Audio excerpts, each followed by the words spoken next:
Et il faut qu'on s'habille comment pour ce festin, du coup? Non, parce que j'ai pas suivi les tendances de cette dernière décennie et je crois que j'ai rien à la mode à me mettre. Écoutez, messire Froissart, ce Bliot est ma foi fort élégant. Toutefois, j'ai quelques petits conseils à vous donner pour être à la pointe de la mode à la fin du XIVe siècle. Au Moyen-Âge, le costume, tant féminin que masculin, est long et ample. On appelle ces grandes robes des bliots. Toutefois, au XIVe siècle, on observe un changement de ces formes, tant pour les hommes que pour les femmes. Pour les hommes, c'est dû à la guerre de Cent Ans. En effet, on ne va pas partir faire la guerre avec des longues robes, sinon c'est la défaite assurée. On part avec des costumes beaucoup plus courts et ajustés. Et ce costume militaire va influencer le costume civil. Et ensuite, dans le civil, on va garder ces petits costumes courts et ajustés.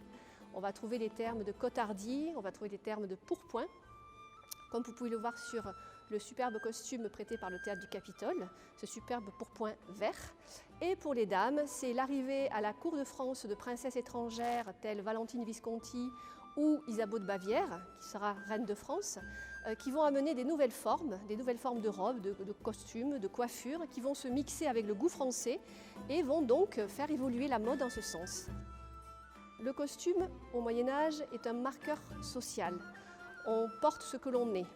Donc un proverbe bien connu aujourd'hui qui dit que l'habit ne fait pas le moine, au Moyen-Âge, c'est entièrement faux. Au Moyen-Âge, l'habit fait le moine.